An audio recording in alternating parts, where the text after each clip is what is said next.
Ma'am start करते हैं। 169 students हो गए हैं इस समय। Let's start. ओके। हम ऑडियो वीडियो क्लियर है ना? Yes ma'am, all clear. ठीक है। Morning class. Today we are going to study recursion. So yesterday we had one example, one question जहाँ हमने recursion देखा था, but actually इसको revise कर लेते हैं फटाफट। जिन्होंने नहीं पढ़ा है, it might be a little tricky for you to understand. Might be, I am saying might be, not for sure. तो उसको बहुत ध्यान से सुनना है और कोई बहुत टफ चीज नहीं है. You will understand it very easily and it's very very easy. Trust me, it's very easy. It's just hyped कि ये बहुत ज्यादा टफ टॉपिक है, पर ऐसा कुछ नहीं है. एक बार समझ में आ गया, सब कुछ समझ में आ जाएगा. ओके, सो लेट्स सी कि हमारे आज के टॉपिक्स क्या हैं. हम लोग क्विक रिवीजन करेंगे रिकर्शन कॉन्सेप्ट का, कुछ इंपॉर्टेंट बातें उससे रिलेटेड. उसके बाद हम लोग जो है 4 एग्जाम्पल देखेंगे. ये इंपॉर्टेंट एग्जाम्पल्स है, इसीलिए मैंने ये एग्जाम्पल चूज किए हैं. लीनियर सर्च, बाइनरी सर्च हम सब लोग अब थोड़ा बहुत अवेयर हो गए हैं क्या होता है. तो इन दोनों का एक रिकर्सिव फंक्शन हम लिखने की कोशिश करेंगे. ये इजी फंक्शंस हैं. और उसके बाद 2 सॉर्टिंग टेक्निक है. एक्चुअली 3 सॉर्टिंग टेक्निक होती है, but we are going to study only 2, merge sort and quick sort. ठीक है. एक हीप सॉर्ट भी होती है, उसमें आपका रिकर्शन लगता है, बट वो आपका जब सॉर्टिंग टेक्निक्स पढ़ाई जाएंगी by Parul sir, he is going to teach you that. So for today we are going to cover these 5 topics and of course the questions to be solved by you. Every question has a meaning. They are not just there for random purposes. Her question का एक meaning है, जैसे कल था. तो ध्यान रहे कि क्वेश्चन आप देखें, सॉल्व करें, गलत भी है तो भी उसका आंसर दें. राइट. डिस्क्लेमर मैं पहले दे रही हूँ. डिस्क्लेमर ये है कि पेन और पेपर लेके बैठे, अदरवाइज हवा में अगर आप सॉल्व करोगे so probably you will get wrong answers and that is not what we want. Okay, so we are going to begin now. Basically recursion क्या है या क्या इसकी डेफिनेशन है, थ्योरेटिकल कॉन्सेप्ट के फॉर्म में हम पहले देख लेते हैं. सो दिस रिकर्शन, ये रिकर्शन जो है इस वर्ड से बना हुआ है, रिकर. ठीक है. जिनको रिकर का मतलब नहीं पता, आप गूगल कर सकते हो. मोस्टली जब भी हमें कुछ नहीं पता होता हम गूगल ही करते हैं, तो इसको भी कर लो. इसका मीनिंग यही आएगा. रिकर का मतलब होता है टू हैपन रिपीटेडली और पीरियोडिकली. और अगर हम अपनी भाषा में बोले, देसी भाषा में, तो उसको क्या बोलेंगे? To happen again and again. तो कोई चीज जो बार बार हो रही है, रिपीटेडली हो रही है, बार बार होते जा रही है, उसको आप बोलते हो कि इट इज रिकरिंग. ठीक है. तो कंप्यूटर साइंस की भाषा में अगर आप बोलो कि कोई फंक्शन जो है, when you end up with functions that call themselves, suppose I write something like this. मैंने एक a फंक्शन लिया, वो कुछ कुछ कुछ कर रहा है. ये लाइंस मतलब कुछ स्टेटमेंट्स लिखे हैं, कुछ हो रहा होगा, और बीच में कहीं वो अपने आप को फिर कॉल कर रहा है, उसके बाद शायद फिर कुछ स्टेटमेंट्स हैं. तो ये क्या कर रहा है? ये जब एग्जीक्यूशन इसका स्टार्ट होगा, तो एग्जीक्यूशन जब स्टार्ट होगा, जैसे यहाँ आएगा, यहाँ से कहाँ जाएगा? वापस. तो वापस ये फंक्शन होने लगा. फिर अगली बार आएगा, यहाँ आएगा, फिर उसके बाद यहाँ. सो this is a process of recursion. तो जब कोई फंक्शन अपने आप को अपने ही बॉडी में से कॉल करता है, that process is called as recursion. उसको आप रिकर्शन बोलते हो. ये सबसे सरल भाषा में समझने का तरीका है. So when you and up with functions that call themselves, that is recurring functions, and the process will be called as recursion. Right? Moving on. तो अब जो a मैंने एग्जाम्पल लिया था, उसको थोड़ा सा प्रॉपर एग्जाम्पल लेके देखते हैं. तो क्या मैंने बोला था कि अगर आपके पास कोई a फंक्शन है विच इज दिस, कोई n पैरामीटर वो ले रहा है as input, and suppose it has 2 statements inside it. One is saying print hello and the other is again calling it back. तो मैंने बोला कि चलो ये फंक्शन चला के देखते हैं. So what did I do? I did was कि मैंने n की वैल्यू ले ली 5 और फंक्शन को कॉल कर दिया. अब जब ये फंक्शन कॉल हुआ तो क्या हुआ होगा? जैसे ही ये फंक्शन कॉल हुआ तो फर्स्ट स्टेटमेंट एग्जीक्यूट हुआ. उसने क्या प्रिंट कर दिया? उसने प्रिंट कर दिया हेलो मैसेज ऑन स्क्रीन. तो अगर मैं आउटपुट की बात करूं तो आउटपुट में क्या आया? हेलो. अब सेकंड स्टेटमेंट में क्या हुआ? फिर से कॉल हो गया a function for n value 5. तो अब यहाँ पे फिर से ये चलेगा. फर्स्ट क्या करेगा? हेलो प्रिंट कर देगा. तो मेरा आउटपुट में एक हेलो फिर आ गया। सेकंड स्टेटमेंट क्या करेगा, A5 को फिर से कॉल कर देगा, फिर उसके बाद ये फिर एग्जीक्यूट होगा, इसमें क्या होगा, फिर हेलो प्रिंट होगा और A5 को कॉल करेगा तो मेरे पास एक और हेलो प्रिंट हो गया। And this process is going to go on for infinite number of times. यहाँ पे हेलो हेलो हेलो प्रिंट होता जाएगा। सो बेसिकली यहाँ जो हो रहा है इसको आप बोलते क्या हो, रिकर्शन। लेकिन एक गड़बड़ है यहाँ, इसमें हमें बोलना पड़ेगा इनफाइनाइट रिकर्शन। इनफाइनाइट रिकर्शन, क्योंकि रुकने का कोई तरीका मुझे नहीं मालूम, ये बस होते जा रहा है। इट इज जस्ट लाइक कि आप छत पे खड़े हो, आप नीचे जाते हो अपने घर से, वहां से मम्मी बोलते हैं वापस छत पे जाओ, फिर छत पे गए, फिर नीचे आए, मम्मी बोलती वापस छत पे जाओ, फिर नीचे आए, फिर मम्मी बोलती वापस छत पे जाओ, and it goes on forever. So that is kind of a real example of infinite recursion. तो अब कंप्यूटर साइंस में do you want this to happen? No, obviously not. Infinite recursion करके तुम क्या कर लोगे, right? So we want what do you want recursion, you don't want infinite recursion. How will this happen? So there are two basic properties of recursion, ये जानना बहुत जरूरी है। अगर आप ये प्रॉपर्टीज फुलफिल नहीं करोगे तो आपका रिकर्शन इनफाइनाइट रिकर्शन में जा सकता है। So the first property is that you must have a base case. Base case, base condition, termination case, termination condition, अलग अलग किताबों की अलग अलग भाषा में अलग अलग इसका नाम है। You can just call it base case, right?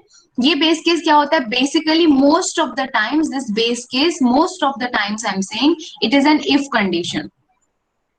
ये इफ कंडीशन होती है और अगर वो ट्रू हो जाए या फॉल्स हो जाए depending on what ever you want, तो वो इफ कंडीशन के बेसिस पे, या कोई मैं सिंपली बोलूं इफ कंडीशन नहीं, एक कंडीशन के बेसिस पे आपका रिकर्शन खत्म हो जाता है।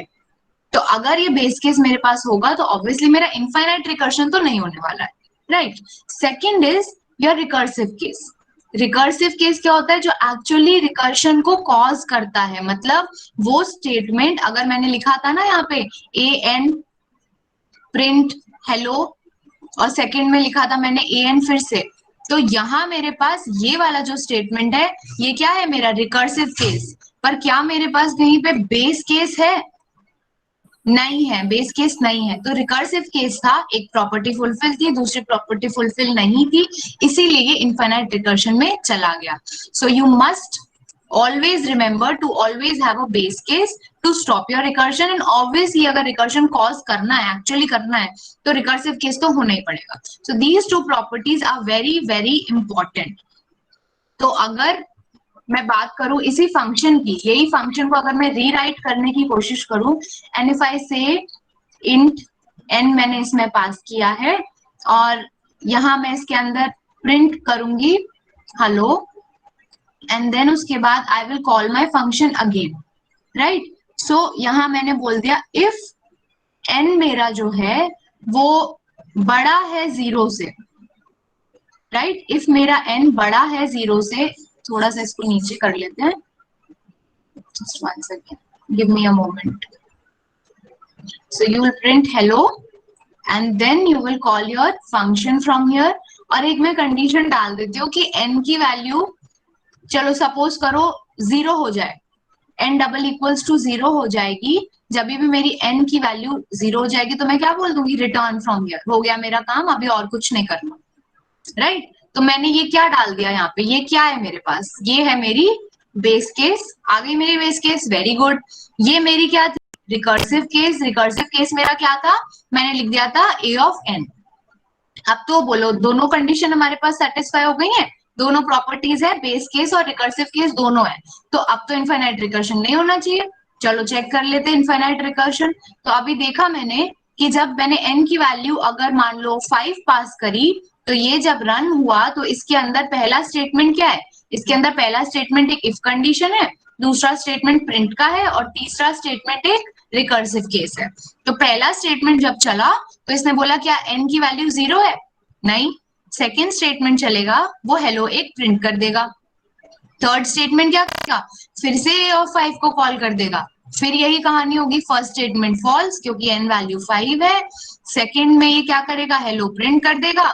और थर्ड में क्या करेगा, फिर से कॉल कर देगा। तो अब मैम ने तो कहा था कि अरे दोनों केस डाल दोगे तो अपना रिकर्शन चल जाएगा, लेकिन यहाँ एक बात और इम्पोर्टेंट है, ये इनफाइनाइट रिकर्शन में अभी भी जाने वाला है। एक बात और इम्पोर्टेंट क्या है कि रिकर्सिव केस के अंदर ये जो आप लिख रहे हो, whatever parameters you are passing, your recursive case should always move towards your base case. यहाँ मेरे पास क्या हो रहा है, मेरे बेस केस चेक करता है n इज इक्वल्स टू 0 को, लेकिन मेरी n वैल्यू अगर 0 नहीं कोई और वैल्यू है तो कभी वो n वैल्यू 0 होने ही नहीं वाली है। सो रिकर्सिव केस में या उसके पहले कहीं आपके स्ट्रक्चर में इस फंक्शन के अंदर आपकी n वैल्यू में कुछ चेंज आना चाहिए in a way, in a manner such that your n value moves towards being 0। मतलब आपका रिकर्सिव केस हमेशा बेस केस की तरफ बढ़ते जाना चाहिए। तो अगर मैं यहाँ लिख दूं an-1, तो पहली बार जब ये वैल्यू चलेगी 5 के लिए तो मेरा चल जाएगा, हेलो प्रिंट हो जाएगा। अगली बार यहाँ पे क्या आएगा, a ऑफ 4, अगली बार मेरा क्या आएगा, a ऑफ 3, इसके बाद a ऑफ 2, a ऑफ 1, और a ऑफ 1 के बाद क्या आएगा, a ऑफ 0। इस a ऑफ 0 वाले फंक्शन में ये बेस केस मेरा ट्रू हो जाएगा और यहां से मैं रिटर्न कर जाऊंगी वापस। तो इसीलिए सिर्फ दो प्रॉपर्टीज को याद कर लेना और लिख देना जरूरी नहीं है, कुछ पॉइंट्स हैं जो हमें याद रखने चाहिए। किसी भी रिकर्सिव फंक्शन के अंदर बेस केस हो, रिकर्सिव केस हो, रिकर्सिव केस हमारा ऐसा हो कि वो मूव कर रहा हो बेस केस की तरफ, अदरवाइज आपका डिजायर्ड आउटपुट नहीं आने वाला। तो ये 3 पॉइंट्स तो बहुत ही जरूरी हैं। और चौथा पॉइंट, आप पूरा फंक्शन लिख लो लेकिन जो आप चाह रहे थे आउटपुट वो तो आया नहीं, तो ये भी जरूरी है भाई कि जो आप चाहो वो आ जाए। तो जरूरी नहीं कि अरे कोई क्वेश्चन आपसे पूछा गया, मैम ने बोला बस ये 3 चीजें बता देना, बेस केस, रिकर्सिव केस और रिकर्सिव केस, ऐसा बना देना कि वो बेस केस की तरफ चला जाए। पर कोई बात नहीं, डिजायर्ड आउटपुट नहीं आया मतलब तुम चाह रहे थे 10, 20, 30 प्रिंट हो और वहां A, B, C प्रिंट हो गया, कोई बात नहीं, मैम ने बोला था ये 3 कर दो, ऐसा नहीं है। एटलीस्ट आप जो भी कर रहे हो उसका डिजायर्ड आउटपुट आना चाहिए। सो this is also a point two remember, right? So you must always have your base case, you must always have your recursive case, and you must always have your recursive case moving towards the base case also, so that your function gives your desired output. तो ये आपको 3-4 points हमेशा याद रखने हैं recursion में। इसके बाद आगे बढ़ते हैं। अब यहाँ लेफ्ट हैंड साइड में देखो एक कोड लिखा हुआ है, ये कोड जो है मेरा, ये एक नॉन रिकर्सिव कोड है, सिंपल यहाँ कोई रिकर्शन नहीं हो रहा है। एक a फंक्शन है, एक b फंक्शन है, b फंक्शन को y वैल्यू मिल रही है पैरामीटर, कुछ y+2 रिटर्न कर दे रहा है। a फंक्शन को x वैल्यू मिल रही है पैरामीटर, वो z में b फंक्शन को कॉल कर रहा है। तो इधर कोई रिकर्शन तो नहीं है, ये मुझे एकदम क्लियर हो गया है।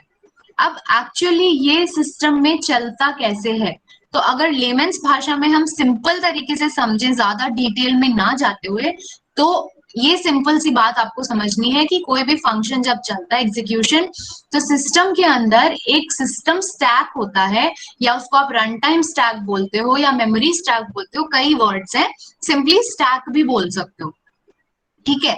स्टैक आपका एक डेटा स्ट्रक्चर होता है जिसको एक कॉन्सेप्ट होता है लास्ट इन फर्स्ट आउट, वो फॉलो करता है। लास्ट इन फर्स्ट आउट मतलब अगर ये मेरा स्टैक है तो अगर मैंने यहाँ A डाला, उसके ऊपर B डाला, उसके ऊपर C डाला, तो सबसे पहले कौन बाहर आएगा, C, फिर कौन बाहर आएगा, B, और फिर कौन बाहर आएगा, A। तो जो लास्ट में अंदर आया यानी C, वो सबसे पहले बाहर आएगा। सो this is the concept of stack basically, जिनको नहीं पता उनके लिए इंफॉर्मेशन थी। तो अब अगर ये जब फंक्शन चलता है तो आपका सिस्टम स्टैक, ये फंक्शन कॉल होने के बाद कैसा दिखेगा, नीचे मेन फंक्शन का एक एंट्री होगा, उसको हम छोड़ सकते हैं। Now you will have a function, suppose I called this function a for a value 5, right? तो आपका यहाँ पे एक a फंक्शन का वैल्यू 5 के साथ एंट्री क्रिएट हो गया। इसके अंदर it is saying what, it is saying that z is equals to bx. Now from here another function is going to be called. So as soon as this function is called, तो function के अंदर value क्या गई है, function के अंदर value गई है b of 5। तो जैसे ही ये फंक्शन कॉल होगा इस स्टैक के ऊपर इधर आके लग जाएगा, राइट। अब बी ऑफ 5 के अंदर क्या होना है, बी ऑफ 5 ने बोला कि मुझे कुछ नहीं करना है, बस रिटर्न कर देना है y plus 2. So as soon as a function sees a return statement, it understands that now it's time to get out of the stack and complete myself. So from here, what will happen? From here, the control will again pass to this statement, to the end of this statement, and now it's going to execute the second statement of a function. तो पहले यहां से return value return करा लेते हैं. Return value क्या होगी, 5 plus 2 which is equals to 7. So what will happen is यहां से एक रिटर्न वैल्यू यहां जाने वाली है 7 और ये एंट्री यहां से होने वाली है डिलीट, बिकॉज ये लास्ट आई थी तो ये पहले डिलीट होगी. इसीलिए कोई भी फंक्शन कॉलिंग या फंक्शन के सीक्वेंसेस को रन टाइम स्टैक से ही सॉल्व किया जाता है. अब इसके बाद जब यहाँ पे 7 वैल्यू पहुंच गई ऊपर तो इसने बोला रिटर्न कर दो, तो z इज इक्वल टू 7 हो गया. यहाँ पे z is equal to 7, return z. So what will happen now, this a function is going to return 7 to wherever it was called from. चलो उसको बोल देते हैं कॉलिंग एरिया, जहां से भी इसको कॉल किया गया था वो कॉलिंग एरिया में वैल्यू 7 रिटर्न हो जाएगी और इसकी एंट्री यहाँ से डिलीट हो जाएगी. So this is how a simple non-recursive code is executed inside the memory using a runtime stack or system stack or memory stack. So this is important. Recursion का कोई भी सवाल अगर आपको ये stack structure पता है, you can solve it with that. हम एक दो चीजें और देखेंगे, थोड़ी simplified version. आप उसका dry run वैसे कर सकते हो. एक जो हमने ये वाला तरीका देखा, मैं वापस जा रही हूँ उधर. ये जो मैंने डायग्राम बनाया ना, ये इधर राइट हैंड साइड में, ये वाले तरीके से भी आप सॉल्व कर सकते हो. जो आपको इजी लगता है वैसे सॉल्व कर सकते हो, कोई प्रॉब्लम नहीं. राइट नाउ लेट्स सी कि एक्चुअली अगर मैं स्टैक की बात करूं तो अगर नॉन रिकर्सिव कोड ऐसे काम करता है तो रिकर्सिव कोड कैसे काम करेगा. सिंपल सी बात है, अगर कोई रिकर्सिव कोड आपके पास है, सपोज फंक्शन ए, उसके लिए मैंने बनाया एक स्टैक, वही सेम चीज होगी जब भी कोई नया फंक्शन कॉल होगा वो ऊपर ऊपर ऊपर ही स्टोर्ड होगा. बट अब बस डिफरेंस ये है कि कोई बी फंक्शन कॉल नहीं हो रहा, ए ही फंक्शन कॉल हो रहा है. सो if I call the function A for value 3, तो क्या हुआ, एक सिस्टम स्टैक में एंट्री आ गई ए ऑफ 3. इसने इसके अंदर चलो नंबरिंग कर लो 1 2 3. जब भी रिकर्सिव फंक्शन कोई है उसके इंपॉर्टेंट स्टेटमेंट्स की नंबरिंग कर लो, इजी रहेगा to understand. Now the first statement gets executed if x is equals to 1, false. तो सेकंड स्टेटमेंट में आ जाओ, तो यहाँ आउटपुट लिख लेते हैं साइड में. आउटपुट में क्या आ गया, एक हेलो. इसके बाद थर्ड स्टेटमेंट एग्जीक्यूट हुआ और थर्ड स्टेटमेंट ने क्या बोला, रिटर्न ax माइनस 1. तो ये तो समझ में आ गया, रिटर्न करना है. तो आपने बोला था रिटर्न करो, तो बस यहाँ से एंट्री काट दो और यहाँ से वापस चलो. नहीं, एक्चुअली जो वैल्यू रिटर्न इसको करनी है वो वैल्यू इसके पास अभी है नहीं. वो क्या है, वो एक फंक्शन कॉल है. This ax minus 1 is a function call which is again going to send my control back to this statement. तो अब ये क्योंकि फंक्शन कॉल है तो अब ये किसको कॉल करने वाला है, ए वैल्यू विद x माइनस 1 यानी a2 को कॉल करने वाला है. तो एक एंट्री और क्रिएट हो गई a2. जैसे ही a2 की एंट्री क्रिएट हुई, आप पे स्टेटमेंट 1 2 3 एग्जीक्यूट होंगे. जैसे ही स्टेटमेंट 1 2 3 एग्जीक्यूट होंगे, देखो क्या होता है. स्टेटमेंट 1 एग्जीक्यूट हुआ, if x is equals to 1, नहीं भाई x की वैल्यू 2 है, it's going to be false. Now the second statement print hello. So output में क्या आ गया, hello. Third statement again a return statement, but वापस नहीं जा सकते. क्यों, क्योंकि यहाँ पे क्या है, फिर से एक फंक्शन कॉल है. ठीक है, तो अब किसको कॉल करेगा, ये कॉल करेगा a x माइनस 1. x की वैल्यू क्या थी, अभी मेरी 2 थी, तो अब यहाँ हो गया a1. जैसे यहाँ a1 हुआ, a1 यहाँ स्टैक में आके स्टोर हो गया. ये मेरा क्या है, स्टैक. a1 आके यहाँ स्टोर हो गया. अब फिर से स्टेटमेंट 1 2 3 चलेंगे. तो स्टेटमेंट 1 जब मैंने एग्जीक्यूट किया, देखा x की वैल्यू क्या 1 है, अरे 1 हो गई. So from now my recursive function is going to stop. अब ये पीछे पीछे जाने वाला है. अब x की वैल्यू अगर 1 हो गई तो सिंपली रिटर्न कर देना है. अच्छा, हाँ, okay. So now we have to return from here. So once you return from here, this entry is going to get deleted and you will return to the calling function. वो calling function ने क्या बोला, अरे मैं तो यहीं पे ही था बट मुझे एक नया फंक्शन बुलाने पड़ गया, तो क्या वैल्यू आप रिटर्न लेके आए, कुछ वैल्यू रिटर्न लेके नहीं आए, एम्प्टी है, कुछ भी नहीं है, तो ठीक है सिंपली रिटर्न कर जाओ। तो यहां से ये एंट्री भी डिलीट हुई और आप यहाँ रिटर्न आ गए। जब A3 के पास आए तो A3 ने बोला अरे मैं भी यहीं पे ही था जब मैंने तुम्हें कॉल किया था, तो अब मेरे पास तुम कुछ वैल्यू लाए हो, नहीं लाए हो, ठीक है, तो मैं यहाँ से डिलीट होता हूँ और कहाँ चले जाता हूँ, I will return, simply return the control to the calling area. Now at this point of time मेरे स्टैक में कुछ नहीं है, my stack is empty. So when my stack is empty, I can understand that my recursive function has fully terminated. So this is how basically it executes in the memory. इससे आप क्या infer कर सकते हो? A statement which I always used to recite in my class, that stack एक data structure है और recursion क्या है? Can anybody tell me what is recursion? Recursion is an application of stack.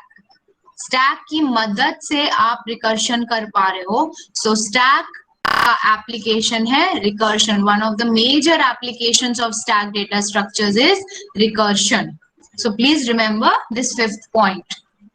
Now, हाँ ma'am एक बच्चे का doubt आया है कि अगर फोर्थ स्टेटमेंट में हाई होता, मतलब प्रिंट हो रहा होता हाई, तो फिर क्या होता?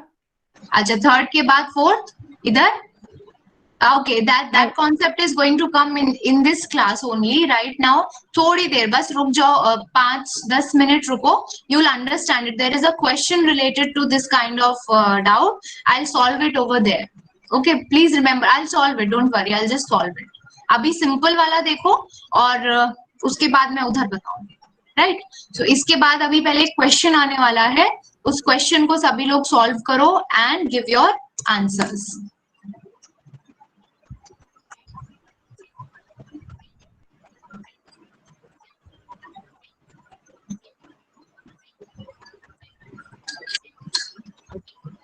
टू 250 स्टूडेंट्स हैं और मेरे पास 250 आंसर्स आने चाहिए, सबका आंसर आना चाहिए बच्चों.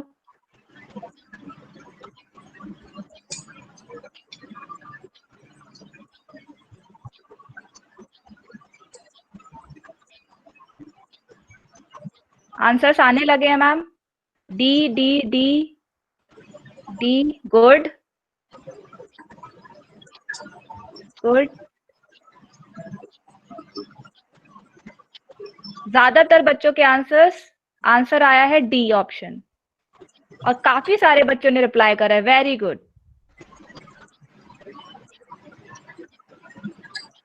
गुड. ललित का ऑप्शन नंबर सी आया है. ओके मैम, स्टार्ट करते हैं solution. Okay, so your correct answer is D. Now mostly people guessed it right or maybe know the answer why. So जिनको नहीं समझ में आया, I'll just give you a brief about it. ये जो question है, what will happen in real time if you do not make your problem smaller while making a recursive call? So while making a recursive call means you're talking about your recursive case and you're going to make your problem smaller there.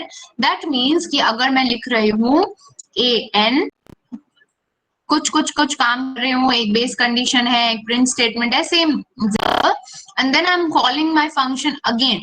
So I told you if I write n over here, ये infinite बन जाएगा, right? अगर मैं इसको n+1 कर दूंगी और यहाँ पे मेरी if कंडीशन में क्या था, n double equals to 0, then return. Now what I'm doing, जो मेरा प्रॉब्लम साइज आपका n था, right? My initial problem size was n, उसको आपने बढ़ा के कर दिया n+1. अगली बार हो जाएगा n+2, अगली बार हो जाएगा n+3. तो क्या ये कभी आके 0 पे आएगा? नहीं. In case of non-negative values I'm talking about. So basically when I talk about n, that's a large value, and that's in the recursive case you're making it even larger. तो अगर आप उसको बड़ा बना रहे हो, व्हाट डज इट से? If you do not make your problem smaller, अगर मेरे को स्मॉल बनानी होती तो मैं यहाँ पे क्या लिखती, -1, -2, n/2 something like that, so that n value decrement होती। बट अगर मैं इसको बड़ा बनाती जा रही हूँ तो क्या होएगा?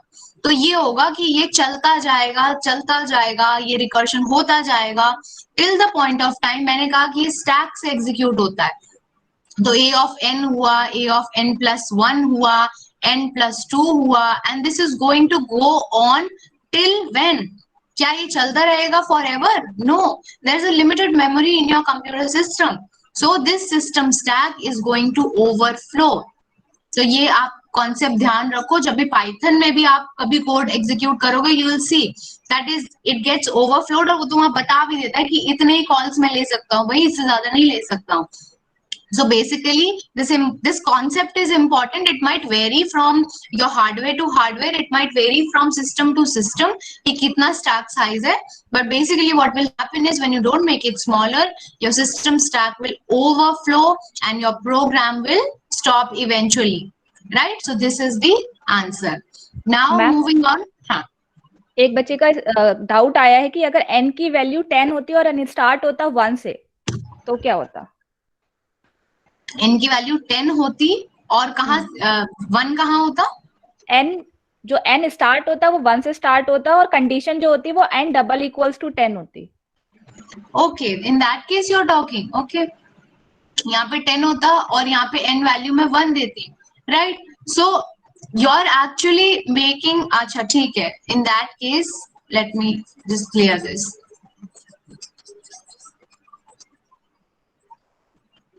Bye making your problem smaller, they don't mean कि आप वैल्यू को स्मॉल कर रहे हो या वैल्यू को बढ़ा रहे हो।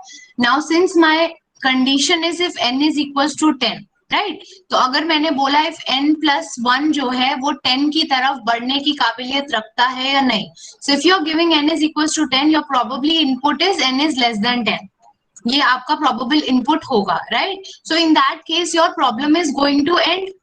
ये तो जाहिर सी बात है, अगर आप n से n+1 चल रहे हो एंड देन n+2 चल रहे हो, so problem is going to end. But this is, the question is not talking about cases like these. The question is a generalized question. Question को समझने की कोशिश करो. Now, if it is asking, अगर ये क्वेश्चन ऐसा होता, what will happen in real time if you make your problem bigger while making a recursive call? अगर ये क्वेश्चन ऐसा होता, if you make your problem bigger by while making a recursive call, तो आप बोलते अरे हो सकता है कुछ एग्जाम्पल्स में ये चल जाता, हो सकता है कुछ एग्जाम्पल्स में ये नहीं चलता। फॉर एग्जाम्पल इसमें तो ये चल जाता, बट यूजुअली नहीं चलता दूसरे में। But the question is trying to ask you what happens if you do not make your problem smaller while making a recursive call. That means it is talking about when you have a big problem to solve and you have to solve and give a solution.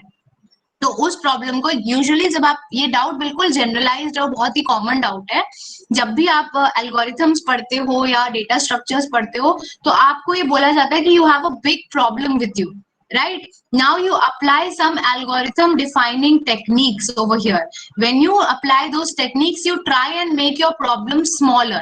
You try and break them. ऐसी techniques का नाम है divide and conquer, mostly used. तो आप अपनी problem को छोटा करते हो जिससे आप उसे सॉल्व कर पाओ, राइट? तो उस सेंस में ये क्वेश्चन है कि यूजुअली आपको एक बड़ा प्रॉब्लम दिया जाता है, then you try and break it into smaller problems और सब प्रॉब्लम्स, राइट? तो ये आप कभी भी डेफिनेशन पढ़ोगे, you will get this, that you have a big problem of n size, you try and break it into smaller sub problems, then you solve those small problems and get the answer for the bigger problem.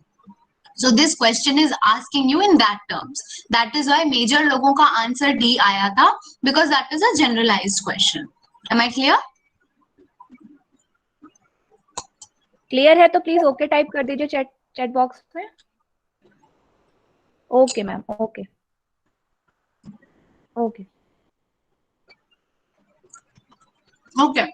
Keep asking your doubts because recursion कोई rocket science नहीं है, and you'll understand it. And trust me, it is very easy. Once you get the hang of it, you'll get it for lifetime. Don't worry. So examples. The first is linear, second is binary, third is merge and then quick. Merge sort is relatively easier to quick sort, that's why उसको पहले पढ़ेंगे, then quick sort. So let's move to linear search first. तो linear search क्या होता है? Basically आपके पास कोई array है, उसमें कुछ एलिमेंट्स हैं, राइट? उसके ऊपर कुछ इंडेक्सिंग है, इसका एरे का नाम दे दो ARR, और एक्स वैल्यू जो मुझे ढूंढनी है वो है सपोज करो 21. तो मैंने क्या किया, स्टेटमेंट नंबर 1 एक लूप लगा दिया 0 से लेके n-1. n क्या है यहाँ पे? एरे का साइज. एरे का साइज क्या है आपका? 6. n-1 आपकी लास्ट इंडेक्स, राइट? तो आपने एक लूप लगा दिया 0 से लेके n-1 तक, और चेक क्या कर दिया कि अगर किसी भी पॉइंट ऑफ टाइम पे ये वाली वैल्यू और ये वाली वैल्यू मैच कर जाती है, that means if ARR of i matches to x, तो आप प्रिंट कर दो फाउंड एट i, रिटर्न कर दो यहाँ से ट्रू. और अगर पूरा लूप यहाँ खत्म हो जाता है और कुछ नहीं मिलता है and you come out of the loop, then you understand वो वैल्यू मिली नहीं, तो return false. This is a simple non recursive linear search algorithm, या प्रोग्राम या स्यूडोकोड या जो बोलना है. तो ये नॉर्मल लीनियर सर्च है. अब इसको रिकर्शन में कैसे लिखा जाए? तो अगली स्लाइड पे इसका प्रोग्राम लिखा है, बट उसको समझने के लिए पहले हमें कुछ बातें समझनी पड़ेंगी. तो अगर मैंने बोला कि इसमें मुझे रिकर्सिव इसका फंक्शन बनाना है, तो मैं लिख दूं रिकर्सिव लीनियर सर्च. पैरामीटर मुझे चाहिए पड़ेगा एरे, मुझे चाहिए पड़ेगा x, और मुझे क्या चाहिए पड़ेगा वो देखते हैं अभी. तो मेरे पास कंडीशंस होनी चाहिए कि ये फंक्शन कब खत्म हो. तो एक कंडीशन तो मेरी क्या है? एक कंडीशन मेरी ये है कि मुझे एलिमेंट मिल जाए, जो मैं ढूंढने जा रही हूँ वो मिल गया मुझे, element found, well and good, बाहर आ जाओ फंक्शन के. तो एक तो मेरा बेस केस ये हो गया. दूसरा बेस केस क्या हो सकता है? अगर हो सकता है तो क्या दूसरा बेस केस होगा? कोई बता सकता है? टाइप यस और नो. क्या दूसरा बेस केस होगा? यस. Okay, very good. दूसरा बेस केस होगा. दूसरा बेस केस क्या होगा कि आपने पूरा जो है एरे स्कैन कर लिया, बट एलिमेंट तो मिला नहीं. तो क्या इसके आगे की मेमोरी में भी स्कैन करते रहोगे क्या? ऐसे ही चलते रहोगे क्या? नहीं भाई. अगर आपने पूरा एरे फिनिश हो गया आपका, आपने स्कैनिंग देख लिया, नहीं मिला आपको, तो बाहर आ जाओ. ठीक है, तो मैं ये बोल सकती हूँ कि मेरा एरे जो है वो एग्जॉस्ट हो गया, इसीलिए मैं बाहर आ गई. So these are my two base cases, right? अब ये मुझे कैसे पता चलेगा कि एरे एग्जॉस्ट हो गया? यहाँ कैसे पता चल रहा था? यहाँ मुझे आई वैल्यू से पता चल रहा था. आई की वैल्यू जो है 0 से शुरू हुई, 1 गई, 2 गई, करते करते करते 5 तक चली गई फॉर दिस एरे. जैसे ही वो वैल्यू 6 हुई, जैसे ही वो वैल्यू 6 हुई, तो मैंने बोला कि अरे यहाँ तो एरे खत्म हो गया. So my I value was giving me the signal कि एरे खत्म हो गया, but you did not find it. So here also I am going to take a variable, I will say उसका नाम है लेफ्ट. लेफ्ट क्यों? क्योंकि वो जो मेरा आई है ना वो लेफ्ट हैंड साइड से शुरू हो रहा है, तो मैंने इसको बोल दिया ये लेफ्ट है. अब मैंने बोला कि हर बार मैं क्या करूंगी, इसकी बॉडी में I will try and compare if ARR of left is double equal to my x. अगर ऐसा हुआ तो आप प्रिंट कर दो चाहे तो कि मैसेज की फाउंड, और उसके बाद यहां से रिटर्न कर दो ट्रू. तो एक तो मेरा ये बेस केस भी यहाँ बन गया, राइट? अब इसके बाद मैंने क्या बोला, ये मेरा क्या हो गया, एक बेस केस हो गया. अगर ऐसा नहीं होता है तो हम लोग को आगे जाके ढूंढना है. आगे जाके ढूंढने के लिए, क्योंकि ये रिकर्सिव फंक्शन है, तो मुझे इस फंक्शन को दोबारा कॉल करना है. तो I will write recursive linear search. इसी एरे पे जाओ, x को ढूंढो, लेकिन अब अगली इंडेक्स पे ढूंढो. तो अगली इंडेक्स के लिए हमें क्या लिखना पड़ेगा? इनिशियली अगर मेरी लेफ्ट की वैल्यू 0 है, तो अगली इंडेक्स के लिए मुझे क्या लिखना पड़ेगा? बताओ सभी फटाफट. नेक्स्ट इंडेक्स के लिए मुझे लेफ्ट की वैल्यू में क्या अपडेशन करना पड़ेगा यहाँ पे? Tell me. मैम आंसर्स आ रहे हैं लेफ्ट +1. एग्जैक्टली. अगले पे चले जाओ, +1 कर दो. तो भाई जब 0 पे नहीं मिलेगा 1 पे मिलेगा, 1 पे नहीं मिलेगा 2 पे मिलेगा, 2 नहीं तो 3, 3 नहीं तो 4, 4 नहीं तो 5, लेकिन 5 नहीं तो जैसे तुम 6 हुए, तो अगर तुम 6 हो गए, इफ लेफ्ट की वैल्यू क्या लिख दूं बराबर 6, नहीं, ये जनरलाइज्ड एल्गोरिथम है ना, तो हमें जब एरे का n साइज पता है, एरे का मुझे n साइज पता है, तो मैं बोल सकती हूँ left is greater than n हो गया, sorry left is greater than equal to n हो गया, या left double equals to n हो गया, depending on the condition what you want to write. Equal to n में मतलब या तो ये लेफ्ट की वैल्यू 6 हो जाएगी तो बाहर आ जाएगा, ग्रेटर देन भी लिख सकते हो, कुछ लोग लिख देते हैं, भले ही चलेगा नहीं पर लिख देते हैं, कोई प्रॉब्लम नहीं है। तो यहाँ मुझे क्या बताना है, इफ लेफ्ट की वैल्यू ग्रेटर देन हो गई आपके साइज से, या बराबर हो गई आपके साइज से या n वैल्यू से, तो आप क्या बोल दो, यहाँ पे प्रिंट कर सकते हो मैसेज, भाई प्रिंट कर दो नॉट फाउंड, या फिर यहाँ से रिटर्न कर दो, फॉल्स वैल्यू रिटर्न कर दो, -1 रिटर्न कर दो, जो करना है कर दो। तो ये भी मेरा हो गया बेस केस, और यहाँ मेरा हो गया रिकर्सिव केस। अब points to remember, do you have base case? Yes I have base case, I have 2 base cases, एक नहीं 2 है। Do you have a recursive case? Yes I have it. क्या रिकर्सिव केस बेस केस की तरफ बढ़ रहा है? हाँ, लेफ्ट वैल्यू 0 थी, फिर 1 होगी, 2 होगी, 3 होगी, and it is going towards this condition, उसको ट्रू करने के लिए। पॉइंट नंबर 3 भी सही है। अब पॉइंट नंबर 4 सही है कि नहीं, डिजायर्ड आउटपुट दे रहा है कि नहीं, वो देख लेते हैं।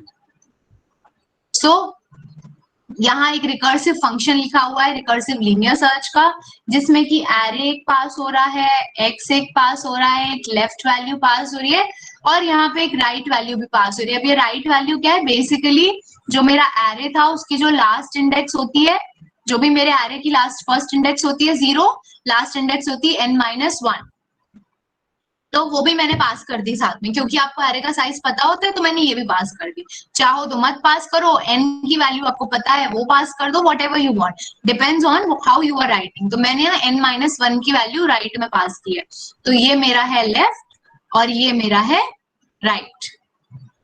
ठीक है, अब मैंने बोला क्या अगर मेरा लेफ्ट जो है किसी भी पॉइंट ऑफ टाइम पे राइट इंडेक्स से बड़ा हो जाता है, यानी अगर मेरा लेफ्ट यहाँ से कूद के इधर इधर इधर आ चुका है, पूरा चेक कर चुका है, इस लास्ट वाले को भी चेक करने के बाद बाहर जा चुका है, उसकी वैल्यू n हो चुकी है, तो obviously n is greater than n-1, that means your left will be greater than right. तो मैंने यहाँ पे ये कंडीशन लिख दी कि if my left is greater than right, then obviously आप यहाँ प्रिंट कर सकते हो, आप जो मैसेज देना चाहते हो वो कर सकते हो। मैंने सिंपली क्या कर दिया है, रिटर्न फॉल्स। तो अगर ये फंक्शन कहीं से भी कॉल्ड होता, सपोज करो ड्राइवर कोड में लिखा होता y equals to recursive ls arr 0, n-1, suppose element हमें ढूंढना था 21, तो जब यहां से ये रिटर्न होके आता किसी भी पॉइंट ऑफ टाइम पे और इसको वैल्यू क्या मिलती, फॉल्स, तो इसके नीचे आप चेक कर सकते थे if y is double equals to false then you can print not found. तो ये भी एक तरीका हो सकता था। अब आपके ऊपर है कि आप कहाँ लिखना चाहते हो, so that can be different based on your choices, तो no problem in that, right. तो अब मैंने बोला कि चलो एक बेस केस मेरा समझ में आ गया, मुझे एक बेस केस क्या है, ये वाला बेस केस हो गया कि अगर एग्जॉस्ट हो गया एरे और बाहर निकल गया, what if I find that value. So अगर एरे की इंडेक्सेस जो हैं, that means your left index is currently inside your array, मतलब लेफ्ट की वैल्यू 0, 1 या 2 है, सपोज करो 0 ही है, यहाँ मैं कुछ एलिमेंट्स भी ले लेती हूँ, सपोज मैंने एलिमेंट्स ले लिए हैं यहाँ पे 10, 15, 5, 7, 3, 14, मैंने ये ले लिया, राइट। और मैं ढूंढना चाह रही हूँ जाके 5 को, तो मैंने बोला क्या मेरी लेफ्ट की वैल्यू जो भी 0 है वो n-1 से बड़ी है, तो इसका एक हम लोग एग्जीक्यूशन थोड़ा सा देख लेते हैं। तो सबसे पहले जो कॉल होगा वो क्या होगा, रिकर्सिव अंडरस्कोर ls, यहाँ पे arr जाएगा, लेफ्ट की वैल्यू 0, राइट की वैल्यू n-1 यानी 0, 1, 2, 3, 4, 5, तो राइट की वैल्यू क्या होगी 5, और हमें ढूंढना है एलिमेंट 5, या चलो सिंपल 5 की जगह मैं लिख दे रही हूँ 8, और मैं ढूंढने जा रही हूँ 8 को, तो यहाँ मैंने 8 कर दिया, थोड़ा डिफरेंट दिखेगा, ठीक है। अब सबसे पहले यहाँ नंबरिंग दी हुई है 1, 2, 3, 4, 5, 6, तो पहला स्टेटमेंट चेक हुआ, फर्स्ट स्टेटमेंट गलत है, तो ऑब्वियसली सेकंड स्टेटमेंट भी नहीं एग्जीक्यूट हुआ क्योंकि लेफ्ट ग्रेटर देन राइट नहीं है।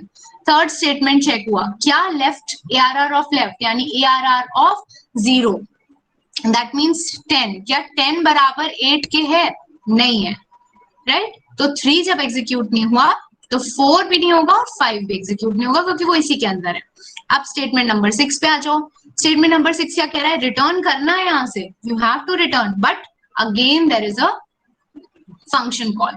सो if I say a function call तो मेरे को वापस ये बनाना पड़ेगा एंड आई विल से recursive underscore ls arr left plus 1 comma right. Right की वैल्यू वही रही 5 और x की वैल्यू भी वही रही 8। अगेन फर्स्ट स्टेटमेंट, क्या लेफ्ट की वैल्यू ग्रेटर देन राइट है, नहीं, तो सेकेंड स्टेटमेंट भी एग्जीक्यूट नहीं हुआ। अब उसके बाद थर्ड स्टेटमेंट, क्या ARR ऑफ 1 यानी 15 क्या बराबर है 8 के, नहीं है, cross. So 4 is also not going to execute and 5 is also not going to execute. So my sixth statement I'll come to. Again यहाँ से return करना है, but again there is a function call. So again I will make this structure recursive underscore ls arr.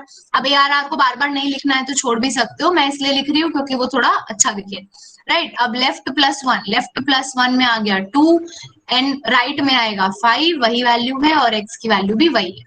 फिर से पहला statement check हुआ, क्या left greater than right है, क्या 2 ग्रेटर देन 5 है, नहीं, तो सेकंड स्टेटमेंट भी नहीं हुआ।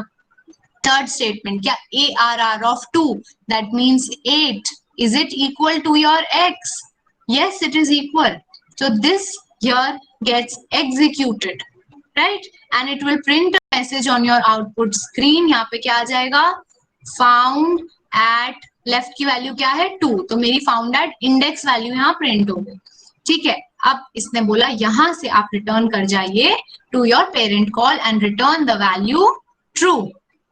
सो from here I return true over here.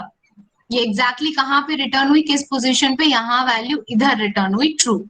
तो यहाँ एक ये फंक्शन कॉल पूरा खत्म हुआ, right. I don't make a cross over here usually, तो यहाँ पर एक फंक्शन कॉल ने रिटर्न किया, यहाँ ट्रू आया। तो अब ये स्टेटमेंट नंबर 6 क्या करेगा, यहां से रिटर्न कर देगा, यहां से क्या रिटर्न कर देगा, ये भी रिटर्न कर देगा true value where over here, so it is again going to return true. अब 6 स्टेटमेंट यहाँ वाला क्या करेगा, again it is going to return the value true. अब ये किसको रिटर्न करेगा, ये कहां रिटर्न करेगा, कॉलिंग एरिया में, wherever is your calling area. So my calling area was here at y, तो y के अंदर वैल्यू क्या आ गई, ट्रू। तो ये हो गया कि हमको वैल्यू मिल गई थी एंड आउटपुट ऑब्वियसली आ गया। So this is how your recursive linear search is going to work, right. If at all आप कोई ऐसी वैल्यू ढूंढ रहे होते, सपोज करो 50 होता है यहाँ पे, तो भाई ये चलता जाता, कब तक चलता जाता, जब तक लेफ्ट की वैल्यू 5 हो जाती तब तक तो ढूंढता, और अगली कॉल जैसे ही लेफ्ट की वैल्यू 6 होती, कौन सा बेस केस ट्रू होता बताओ, which base case would have been true. अगर मैं 50 ढूंढ रही होती और मेरी वैल्यू आगे बढ़ के लेफ्ट की वैल्यू 6 हो गई होती, which base case would have been true, the first base case और द सेकंड बेस केस।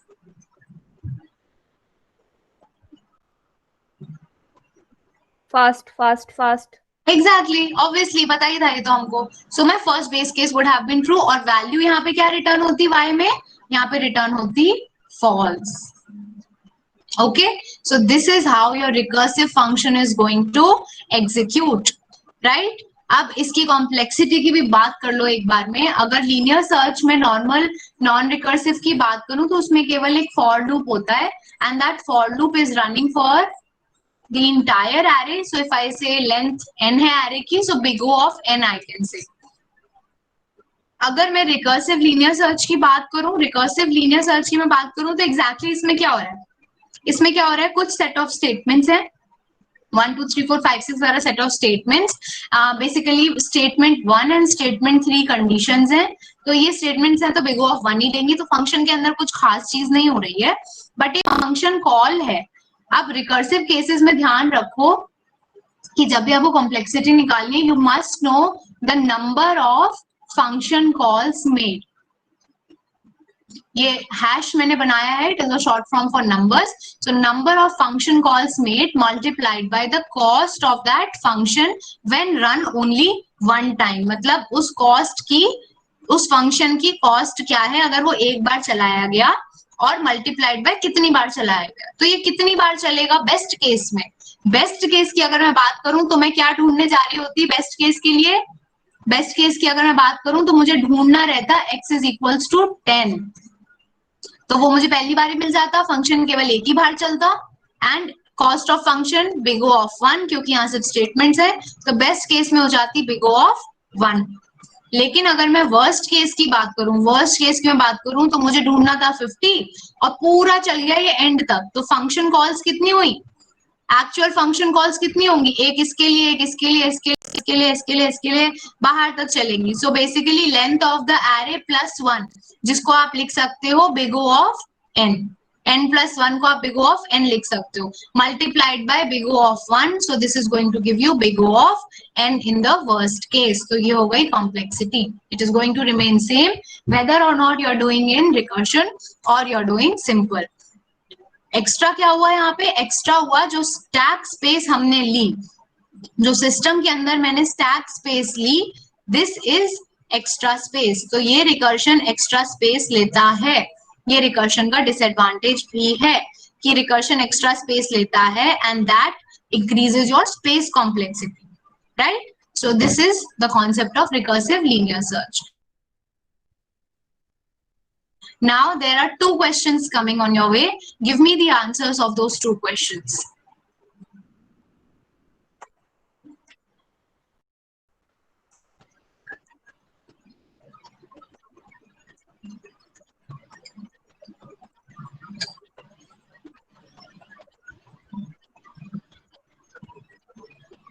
अभी तक कोई भी आंसर नहीं आया है? अच्छा, अब आने स्टार्ट हुए answer. Option number D Shivani का आया है सिर्फ, Anmol option number D, Abhay का भी option number D, option D Dev, Sparsh, Yogendra option D. Okay, ज्यादातर स्टूडेंट्स के ऑप्शन नंबर डी आ रहे हैं, लेकिन बहुत कम स्टूडेंट्स रिप्लाई कर रहे हैं। रचित का आया है option number C. Okay, fast C. Lalit option number C. Ma'am ज्यादातर स्टूडेंट्स के ऑप्शन नंबर डी आए हैं, बस 2 ही स्टूडेंट्स ने बोला है option number C.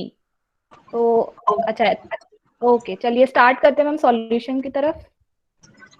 Okay, so the answer is D. जिनका आंसर आ गया वेल एंड गुड, जिनका नहीं आया वो देखो क्या हुआ।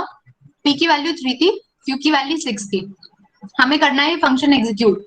दिख रहा है हमको, ये है बेस केस और ये भी है बेस केस, ये क्या है रिकर्सिव केस, आइडेंटिफाई हो गया। अब क्योंकि चारों ऑप्शंस में कुछ न्यूमेरिक वैल्यू है तो कुछ तो वैल्यू आनी है, इसको मुझे एग्जीक्यूट करके देखना ही पड़ेगा, ठीक है। यहाँ नन ऑफ द अबव या एरर या वो नहीं है, क्यों? अगर वो होता तो थोड़ा आपको ध्यान से कोड देखना पड़ता, ठीक है। अगर यहाँ पे चारों न्यूमेरिक वैल्यू है तो मतलब कुछ ना कुछ आंसर आना है, कोड देखने की जरूरत नहीं है, इसको सीधा एग्जीक्यूट करने बैठ जाओ। तो अब मैं इसको सीधा एग्जीक्यूट करने अगर जा रही हूँ, तो I am going to call this function, थोड़ा बड़ा जाने वाला है। If I say see, P की वैल्यू 3, क्यू की वैल्यू 6, स्टेटमेंट को नंबर कर लेते हैं 1 2 और इसका ले लो 3।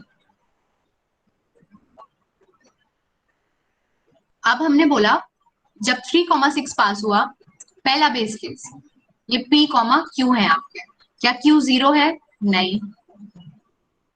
क्या q 1 है? नहीं।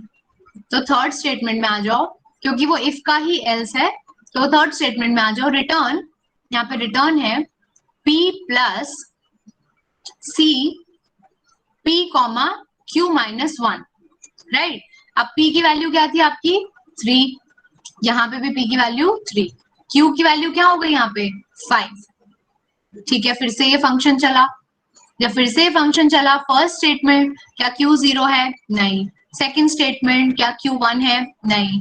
थर्ड स्टेटमेंट रिटर्न करो 3 प्लस c 3,4, फिर से ये चला, क्या q की वैल्यू 0 है? नहीं। q की वैल्यू 1 है? नहीं। q की वैल्यू अगर 0 और 1 नहीं है तो return 3 plus c 3,3 and this will go on. फिर से यहाँ से 1 स्टेटमेंट नहीं चलेगा, 2 नहीं चलेगा, 3 नहीं, 3 पे क्या होगा 3 प्लस सी 3,2। ये इसके लिए भी फर्स्ट स्टेटमेंट नहीं चलेगा, सेकंड स्टेटमेंट नहीं चलेगा, थर्ड स्टेटमेंट बोलेगा 3 प्लस सी 3,1। अब यहाँ ध्यान से देखना, ये जब चलेगा तो फर्स्ट स्टेटमेंट बोलेगा क्या Q 0 है, नहीं। सेकंड स्टेटमेंट बोलेगा क्या Q 1 है, हाँ है, मिल गया आंसर। तो यहाँ आपको क्या कराना है, if Q is 1 then return the value of P। तो यहाँ से मेरे पास क्या वैल्यू रिटर्न होके आई, यहाँ से वैल्यू आ गई 3। अब यहाँ पे 3 प्लस 3 लिखा है और उसको रिटर्न करना है, तो यहाँ से वैल्यू क्या आ गई 6। यहाँ पे 3 प्लस 6 लिखा है तो यहाँ से वैल्यू क्या आ गई 9। यहाँ पे 3 प्लस 9 हो जाएगा तो यहाँ वैल्यू क्या आ गई 9 प्लस 3 कितना होता है 12। 12 प्लस 3 कितना होता है 15 और 15 प्लस 3 क्या होता है 18। So which is your answer? So hence the answer number D। अब जिनको पूरा एग्जीक्यूट करके देखना पड़ा, it's okay, it will need practice. जिनको पूरा एग्जीक्यूट करके नहीं देखना पड़ा, दे अंडरस्टूड वन थिंग, ये बार बार P को ऐड कर रहा है, इसको इन्फर करने की कोशिश करो, बार बार P को ऐड कर रहा है, तो P जो है ऐड होता जा रहा है, होता जा रहा है, होता जा रहा है। कब तक ऐड हो रहा है, या तो Q की वैल्यू 0 हो जाए या Q की वैल्यू 1 हो जाए, उतनी बार ऐड हो रहा है, ठीक है। तो P कितनी बार ऐड हो रहा है, Q टाइम्स ऐड हो रहा है, क्योंकि Q माइनस 1 आप करते जा रहे हो। यहाँ Q की वैल्यू Q थी, इधर पे Q माइनस 1 हो गई, Q माइनस 2 हो गई, करते करते करते या तो 1 तक पहुंच जाए, 1 पे पहुंच के रिटर्न कर देगा।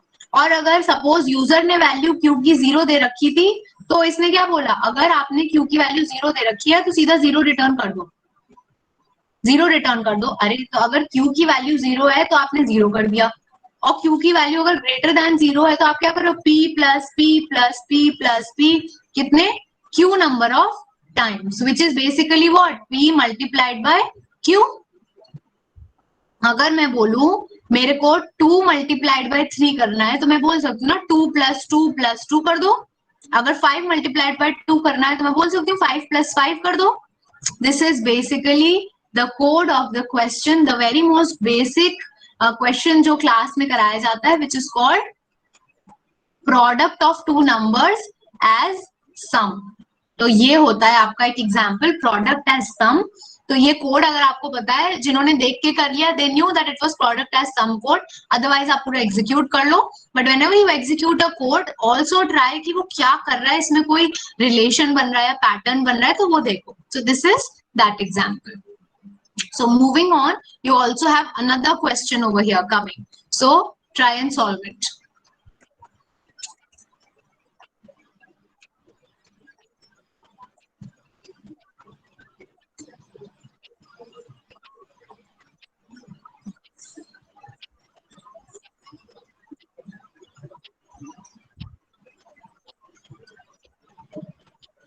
अभी तक कोई आंसर नहीं आया है।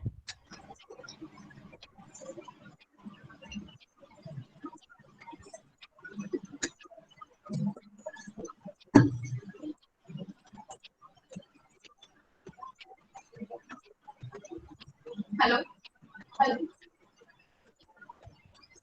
हाँ वन, एक बार 1960, ठीक है, और आप काट में डी बी बी बी ए, अब है ए डी ए, ये तो मिक्सचर आ रहा है सारे ऑप्शन का।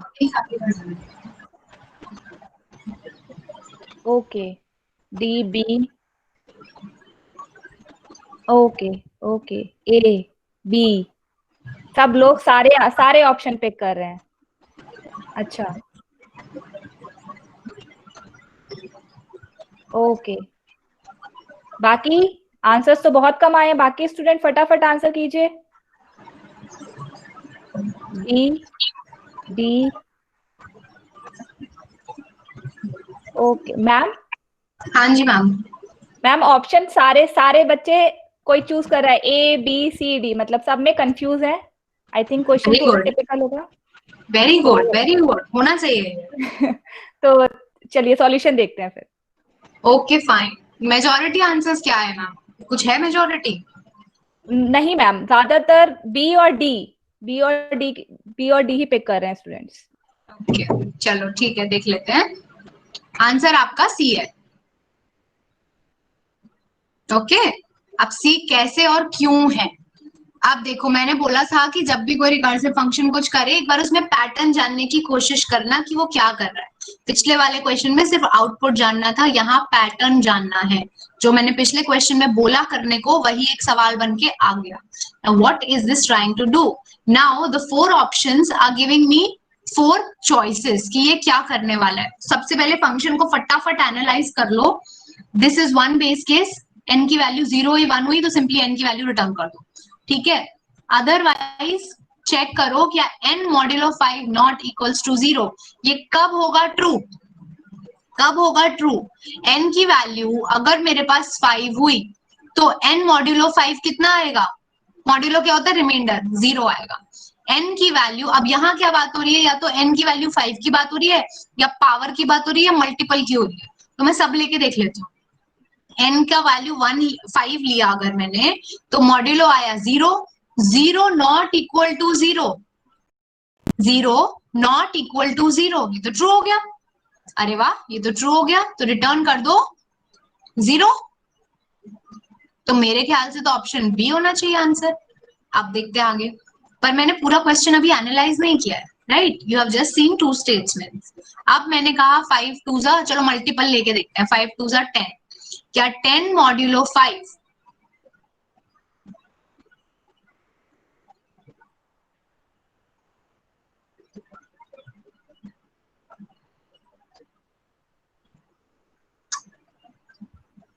Hello, sorry, there was some network error, I think. I just lost control. मैं कहाँ थी? Sorry for the inconvenience. एक बार फिर देख लेते हैं. Okay, so there is a function. There is this function int n. N is equals to 0 and n is equals to 1. Right? You have two values. अगर n की value आपकी 0 हुई और n की वैल्यू आपकी 1 हुई, तो आपने क्या बोला? आपका आउटपुट आएगा n. That means you will return the value n. Now second statement is कि अगर n modulo 5 not equals to 0, यानी वो 5 की टेबल में नहीं आता, right? It is not coming in 5 का table, then your answer should be 0. That means if my n value is 2 और my n value is 3, तो उसका मॉड्यूलो कितना आएगा? 2 and 3. अगर n वैल्यू 2 हुई तो मॉड्यूलो आएगा 2, n वैल्यू 3 हुई तो मॉड्यूलो आएगा 3. क्या 3 नॉट इक्वल्स टू 0 है? Correct, it is not equals to 0, right? So मेरा वैल्यू 0 हो जाएगा। अदरवाइज आपको क्या करना है, हर बार n में क्या पास करना है? n by 5। Her bar n को n by 5 करना है और उसका डिविडेंड पास, सॉरी क्वोशिएंट पास करना है, ठीक है। तो ये मेरा हो गया थर्ड स्टेटमेंट। अब जरा इसको थोड़ा और एनालाइज करें। हमें ऑप्शंस में क्या दे रखा है? हमें ऑप्शंस में दे रखा है ये 0 रिटर्न कब करेगा और 1 रिटर्न कब करेगा। 3 ऑप्शन है जो बोल रहे हैं 1 कब रिटर्न करेगा, और ये बोल रहा है कि 0 कब रिटर्न करेगा। तो 0 यहीं से रिटर्न कर रहा है, बस एक जगह से। तो ये देख लो, n modulo 5 not equals to 0। तो अगर मेरी वैल्यू n की 5 हुई, जो कि वो बोल रहा है कि n की वैल्यू अगर मेरी 5 हुई यहाँ पर, तो 0 रिटर्न करना चाहिए। n की वैल्यू 5 हुई तो मेरा n मॉड्यूलो 5 कितना होगा? 0। तो 0 नॉट इक्वल्स टू 0, क्या ये चीज ट्रू है? No, this is false. So this is not going to return 0। I think last time network error के पहले मैं कुछ और एक्सप्लेन करूंगी, sorry for that. I just made a mistake because of some disturbance. But if n value is 5, then n modulo 5 will be 0 and 0 not equals to 0. ये क्या हो जाएगा? ये तो ट्रू नहीं है ना, 0 तो 0 के बराबर है, तो ये 0 तो नहीं रिटर्न करने वाला, तो ऑप्शन बी तो आंसर आपका नहीं है, राइट? अब इसके बाद चलो नेक्स्ट देखें। अब इन्होंने बात की है कि 1 कब रिटर्न करेगा। आप देखो 1 कब रिटर्न करेगा, तो 1 तो तभी रिटर्न कर रहा है जब n की वैल्यू 1 हो रही है। ध्यान से देखो, आप इससे शॉर्टकट तरीके से भी इसका आंसर निकाल सकते हो। मैं पूरा एनालिसिस करके आपको दे रही हूँ। तो n की वैल्यू 1 कब होगी? जब इधर वाले बेस केस से बाहर जाने वाला है। इधर वाले बेस केस से तभी बाहर जाएगा जब n की वैल्यू आपने ग्रेटर देन 1 दे रखी है। तो किसी तरह वो रिकर्सिव केस से होते हुए यहाँ जाए और यहाँ से 1 रिटर्न कर दे। मतलब अब मुझे रिकर्सिव केस चलाना पड़ेगा किसी भी हाल में, right. So now I have to take some value which is not 5 and which is greater than 1। तो n की वैल्यू 5 अगर हम लेके देखें एक बार को, अगर मैं ले लूं n की वैल्यू 5, तो स्टेटमेंट नंबर 1 तो हो जाएगा फॉल्स, स्टेटमेंट नंबर 2 भी नहीं चलेगा, राइट। स्टेटमेंट नंबर 3 क्या बोलेगा, फिर से ये फन फंक्शन कॉल करो n/5 के लिए, which is 1, n/5 is 1। Again इसके अंदर स्टेटमेंट नंबर 1 चलना चाहेगा, बोलेगा क्या n वैल्यू 1 है, yes n value is 1, so from here you can return 1, very true. तो मेरा आंसर क्या होना चाहिए, ए, पर आंसर है सी। क्यों, अभी देखते हैं। इसलिए क्योंकि ये सिर्फ एक वैल्यू की बात हो रही है, n इक्वल टू 5, पर ऐसा नहीं है ना, इस फंक्शन में n इक्वल टू 5 के अलावा भी वैल्यूज जा सकती हैं। वो क्या क्या हो सकती है, कुछ भी हो सकती है। तो मेरे पास अभी 2 ऑप्शन और हैं, और दोनों ऑप्शन में अगर मैं बोलूं पावर ऑफ 5, तो 5 पावर 0 कितना होता है, कोई बताएगा 5 पावर 0 कितना होता है? Anything to the power 0 is 1। 1। 5 power 1 कितना होता है, 5। तो ये जो ऑप्शन है ना मेरा n इज 5, ये इधर तो इंक्लूड हो गया। और अगर मैं मल्टीपल की बात करूं, 5 मल्टीप्लाइड बाय 1 कितना होता है, 5, तो ये यहां भी इंक्लूड हो गया। तो अगर मैंने बोल दिया सिर्फ ऑप्शन ए सही है, तो शायद मैं गलत हो सकती हूँ। So you have to see your options very very carefully. You just can't blindly say अरे हाँ मैंने तो बहुत जल्दी एनालाइज कर दिया। No, you have to also very very keenly say कि आपका ऑप्शंस क्या है। That is why इतना कंफ्यूजन हुआ इधर, right? So no problem, we'll get back. पहले मल्टीपल देके देख लेते हैं। मल्टीपल लेके देखो आप, मल्टीपल क्या होता है, n इज इक्वल्स टू, ऐसा मल्टीपल लेते हैं जो पावर नहीं है, सपोज 10, ठीक है। n इज इक्वल्स टू 10 के लिए फर्स्ट स्टेटमेंट एग्जीक्यूट नहीं होगा। सेकेंड स्टेटमेंट क्या, n मॉड्यूलो 5, n मॉड्यूलो 5 क्या होगा, 0, नॉट इक्वल्स टू 0, तो ये भी ट्रू नहीं होने वाला। थर्ड स्टेटमेंट, फन को कॉल करो n/5 के लिए यानी 2 के लिए, राइट। अब ये फिर चला फर्स्ट स्टेटमेंट, क्या फर्स्ट स्टेटमेंट 0 1 है, नहीं है। अब मॉड्यूलो करो, 2 मॉड्यूलो 5 कितना होगा, बताओ 2 मॉड्यूलो 5, आंसर कीजिए। 2 मैम, 2 आंसर आ रहे हैं। ऑब्वियसली 2 मॉड्यूलो 5 2 होता है। तो क्या 2 नॉट इक्वल्स टू 0 है, हाँ है। तो क्या रिटर्न कर दो, 0। तो वो मल्टीपल ऑफ 5 पे मुझे 0 रिटर्न होना चाहिए, बट मेरा क्या रिटर्न हो रहा है, 1। तो ये ऑप्शन भी गलत है, जो तो मेरे पास बी और डी ऑप्शन कैंसिल हो गए, ठीक है। अब मैंने मल्टीपल को चेक कर लिया, वो तो नहीं है, क्या पावर तो नहीं है, पावर से चेक करने की कोशिश करते हैं। वंस यू सी कि आपने मल्टीपल चेक कर लिया, n इज इक्वल टू 5 पे चेक कर लिया, अभी मेरे पास ए ऑप्शन अभी भी ठीक है, लेकिन पावर अगर गलत हुआ तो मेरा ये ऑप्शन ठीक होगा। तो n की वैल्यू मैं ले लेती हूँ कोई पावर, चलो पावर ले लेते हैं 25, 5 स्क्वायर इज 25। अब चलाओ स्टेटमेंट 1, क्या n वैल्यू 0 या 1 है, नहीं। Statement number 2, n modulo 5, now I want to see n modulo 5 मतलब 25 मॉड्यूलो 5 व्हिच इज व्हाट, 0, क्योंकि 25 इससे डिविजिबल है। क्या 0 नॉट इक्वल्स टू 0 ट्रू है, नहीं, it is not true, so this is not going to execute. Third statement, fun को call करो for 25 divide by 5 which is what, 25 को 5 से डिवाइड करोगे तो क्वोशिएंट आएगा 5। अब यहाँ पे चलो, फर्स्ट स्टेटमेंट, क्या n वैल्यू 0 1 है, नहीं। सेकेंड स्टेटमेंट, 5 मॉड्यूलो 5 क्या होता है, 5 मॉड्यूलो 5 क्या होता है, 0, 0 नॉट इक्वल्स टू 0, तो ये भी नहीं चलेगा। Third statement, it will again call fun 5 by 5 यानी 1। ये जब चला तो फर्स्ट स्टेटमेंट क्या बोला, n की वैल्यू 1 हो गई क्या, हाँ n की वैल्यू 1 हो गई, तो return value 1 over here. From here also there was a return statement, so return value 1, and from here also return value 1. So I saw that for multiples of 5 return 1 आ रहा है, so my answer is going to be answer number, option number C. This is how I got my answer. किसी का mic mute नहीं है, सब लोग please अपना mic mute कर लीजिए। सब लोग अपना माइक म्यूट कर लीजिए। इशिका प्लीज अपना माइक माइक म्यूट कीजिए। ओके मैम, इसका सॉल्यूशन आपने दे दिया ना, आगे हाँ कुछ जी, और बताना है? ओके नहीं दिस इज ओवर। स्टूडेंट्स, आप फटाफट अटेंडेंस लेते हैं, फटाफट अपने रोल नंबर टाइप कीजिए, 2 मिनट का टाइम है, फटाफट कीजिए। आपको पता है कैसे करना है, सब सब कर चुके हैं, फटाफट टाइप कीजिए।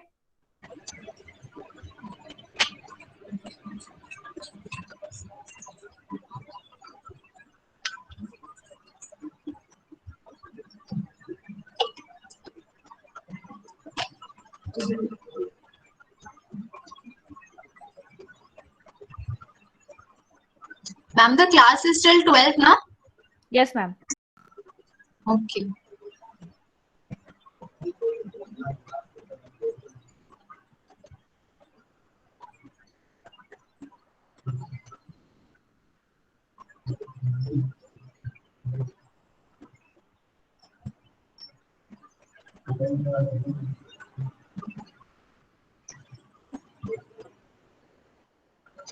स्टूडेंट थोड़ा जल्दी कीजिए।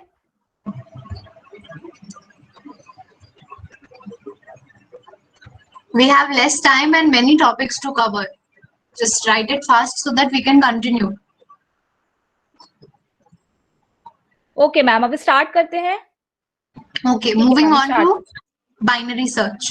Right? अब binary search हमने कल भी थोड़ा बहुत देखा था. We just revise what binary search was. So basically you have this array and you have to search X. So you move your left index and your right index. आपके पास एक array है जिसमें left जो है वो 0th index को point कर रहा है और राइट जो है वो n-1th इंडेक्स को पॉइंट कर रहा है। आप क्या करते हो, सबसे पहले आप मिड निकालते हो, इधर पे कोई मिडिल एलिमेंट निकालते हो। ऑल्सो रिमेंबर कि बाइनरी सर्च में आपका केवल सॉर्टेड एरे होना चाहिए। Your elements must be already sorted. Sorted means increasing या डिक्रीजिंग ऑर्डर में अरेंज होना चाहिए और प्रोबेबली वो ऑर्डर आपको पता होना चाहिए कि इंक्रीजिंग में है कि डिक्रीजिंग में है। ठीक है, तभी आप कर सकते हो। तो आपने मिड वैल्यू निकाली, मिड वैल्यू निकालोगे left plus right divide by 2 करके, तो 0 प्लस n-1 डिवाइड बाय 2, तो आपको मिडिल वैल्यू दे देगा। उससे आप अपने x को कंपेयर कराते हो, अगर मिल जाता है तो प्रिंट कर दो, जो करना है रिटर्न कर दो। ठीक है, अगर नहीं मिलता है तो मेरे को पता है कि अगर यहाँ पे कोई वैल्यू स्टोर्ड है, सपोज करो यहाँ पे वैल्यू 10 स्टोर्ड है, तो लेफ्ट हैंड साइड में ना उससे सारे छोटे एलिमेंट्स ही होंगे और राइट हैंड साइड में सारे बड़े एलिमेंट्स होंगे। ठीक है, तो अगर मैं ये बोलूं कि अगर मेरा वैल्यू मुझे 10, जो मुझे x ढूंढना था वो 10 के बराबर नहीं है, वो सपोज करो x की वैल्यू 2 है, तो वो कहाँ मिलेगा मुझे? लेफ्ट हैंड साइड में। ऑब्वियसली सॉर्टेड है तो पीछे ही मिलेगा ना, क्योंकि 10 के बाद तो सारे बड़े होंगे। और अगर मुझे ढूंढना होता 20, तो कहाँ मिलता? राइट हैंड साइड में। तो वही मैंने चेक किया कि अगर मेरा x जो है बड़ा है मिडिल वाले एलिमेंट से, तो क्या करो, ये जो लेफ्ट इंडेक्स आपने लिखी हुई है ना यहाँ पे, this left index, move this left index over here, और अब सिर्फ इतने एरे में ढूंढने की कोशिश करो, यानी इस तरफ के एरे में ढूंढने की कोशिश करो। ठीक है, और अगर मेरा एलिमेंट जो है 2, अगर मेरा एलिमेंट उससे छोटा होता तो राइट की वैल्यू अपडेट कर दो, यानी ये जो लेफ्ट इंडेक्स आपने अपडेट करी इसको मत अपडेट करो, don't update the left index, ये राइट को अपडेट करके इधर ले आओ, this should be your right index. और सर्चिंग कहाँ शुरू करो? इस वाले में, लेफ्ट भाग में, which is your left hand side. ठीक है, और ये कब तक करते रहो? कब तक करते रहो? जब तक आपके पास ये एरे साइज है, मतलब जब तक आपके पास एलिमेंट्स बचे हैं। तो पूरे अगर एरे में अगर मैं लेफ्ट हैंड साइड में गई हूं तो ये पूरा तो कैंसिल हो गया, तो मैं कहाँ ढूंढ रही हूँ? इधर। इसमें भी मैंने बीच से डिवाइड किया, सपोज करो वो एलिमेंट बीच से जब डिवाइड हुआ तो नहीं मिला, तो मैं फिर इतने पार्ट को भी मैंने इग्नोर कर दिया and you are just moving into this array. तो इसी तरह करते करते करते you have to do it and keep on doing it, जब तक मेरी left value, see over here in the first statement, जब तक मेरी लेफ्ट वैल्यू राइट से छोटी या उसके बराबर है। ऑब्वियसली ये पिछली बार भी देखा था लीनियर सर्च में कि लेफ्ट की वैल्यू, ऐसा कभी नहीं हो सकता कि लेफ्ट की वैल्यू राइट से और वहां आपका एरे चल जाए, क्योंकि किसी भी पॉइंट ऑफ टाइम पे इंडेक्सिंग जो है 0 से n-1 अगर दी है और लेफ्ट वैल्यू 0 पे है और राइट वैल्यू इधर है, तो ये हमेशा कन्वर्ज करेंगे towards the inner side, it will never bypass right.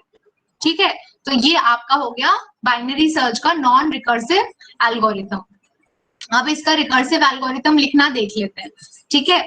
Now if binary search is very clear, we'll move towards recursive binary search.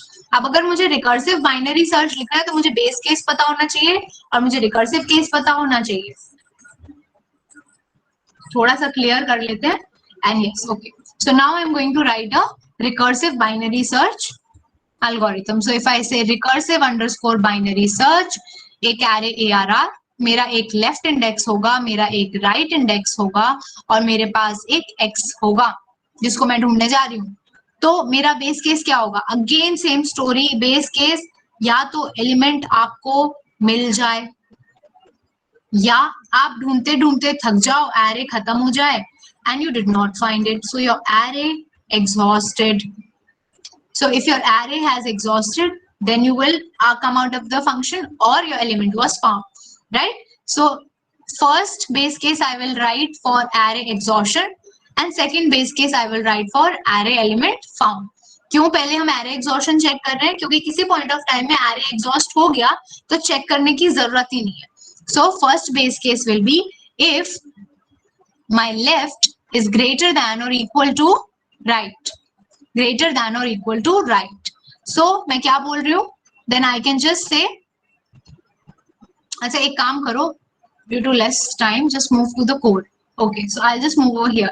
So if at any point of time I have this function recursive binary search जिसमें एक array ARR है, same thing which I was writing, it is written over here, ARR, then you have left and then you have right and then you have x.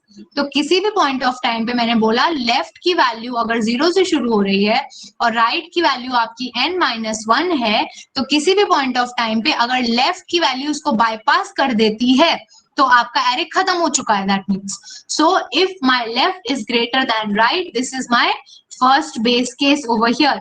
If my first base case, that is my array has been exhausted, तो क्या return कर दो? Return कर दो false.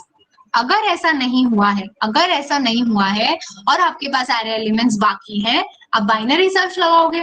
Binary search लगाने के लिए सबसे पहले क्या चाहिए? आपको चाहिए मिडिल एलिमेंट. तो यहाँ स्टेटमेंट नंबर 3 निकाला है, middle.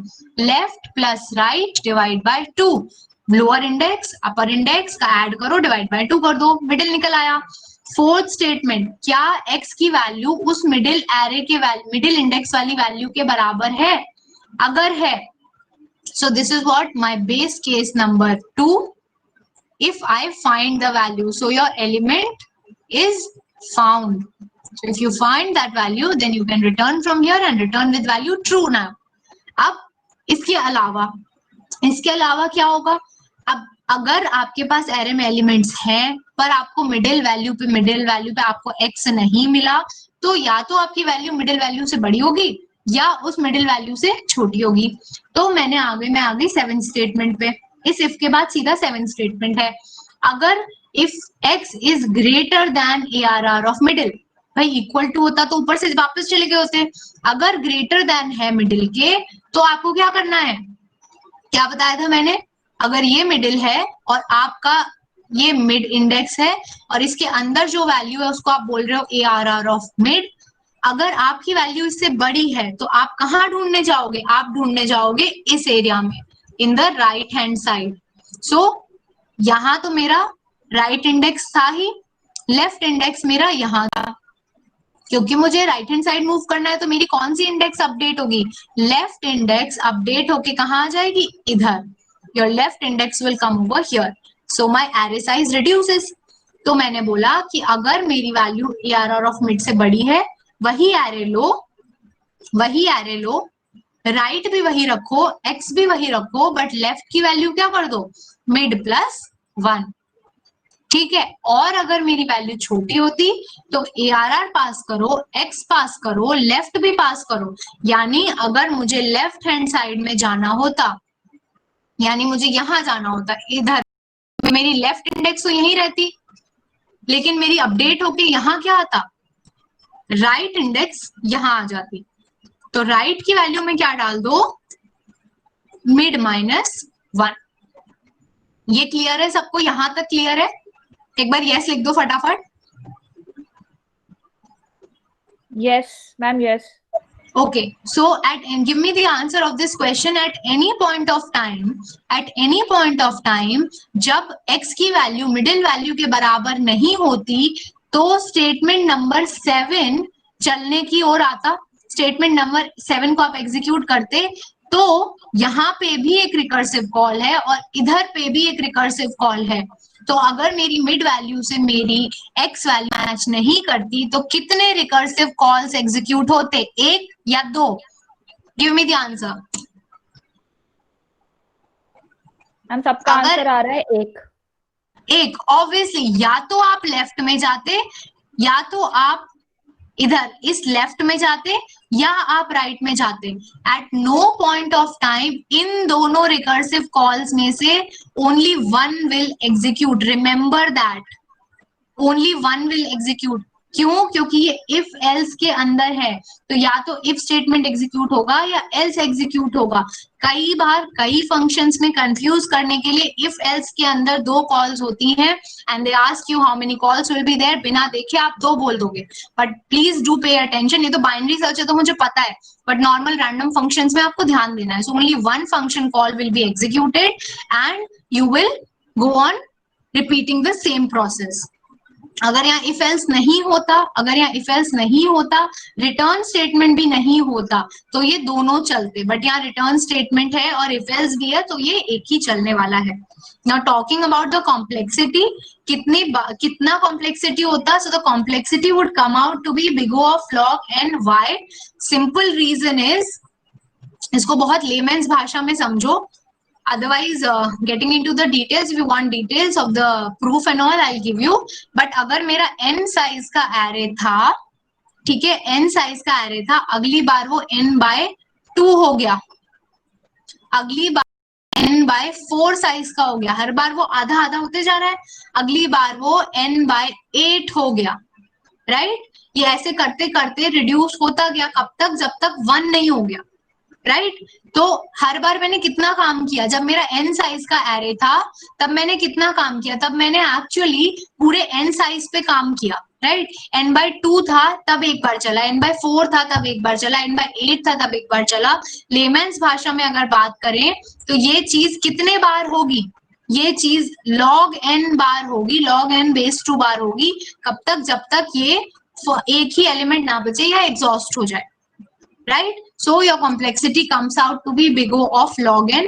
Those who do not understand it can remember it. Those who want to understand it in detail, because we are short of time, I'll give you the proof and all on WhatsApp. Just drop a message, right? So this is your recursive binary search algorithm, and it works something almost similar to your normal function, but just the statements have changed. यहाँ एक function call आ गया है, while loop हट गया है। तो यहाँ दो बेस केस है, दो रिकर्सिव केस है। बेस केस दोनों में से कोई भी चल सकता है, रिकर्सिव केस कोई एक ही चलेगा at a given point of time. अब फटाफट एक नेक्स्ट क्वेश्चन है which will not take more than 10 seconds. Okay ma'am, actually 12 बज गए हैं तो okay, can we ma'am take for 2 minutes more, just one question? Okay ma'am, so that it's done. Okay, so just give me the answers of the next question fatafat. It's very easy.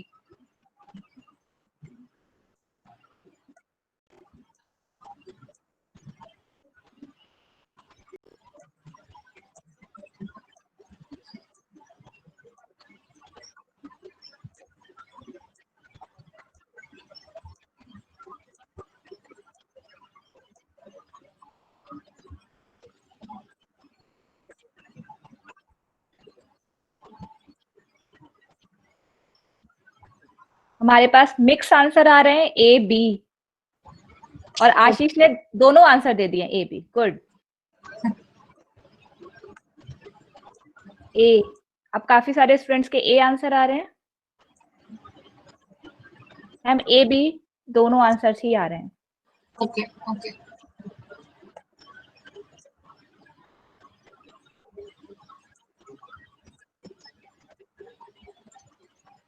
Okay, so the answer is B, right?